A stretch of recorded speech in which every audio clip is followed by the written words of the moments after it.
Ayan guys, at kitang-kita nyo mga kabarya na talaga namang napakaswerte natin ngayong araw na ito dahil nakakita na naman tayo ng isang klase ng semi-hard to find. At ito po yung tinatawag na 5 peso coin Leyte Gulf Landing 70th anniversary. Ayan, ito mga kabarya ay collectibles po at bibihira ng makita sa ating sirkulasyon. At ito po ay kasama sa ating mga kinukolektang barya dahil kung wala to ay hindi po mabubuo yung ating 5 peso coin BSP series. Kadalasan mga nagiging kulang sa aming mga binubuong coin set.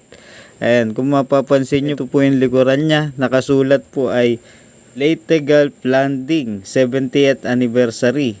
Ayan, year 2014 po. From 1944. May mga taong nakalagay dyan at kasama na po dyan si Douglas MacArthur. Ayan. Ito naman po yung harapan niya mga kabarya. Nakasulat dito ay 5 peso at yung logo ng ating Bangko Sentral ng Pilipinas. At mayroong 5 star. Yung ibang sulat ay hindi ko na nakikita dahil masyado na pong maliit.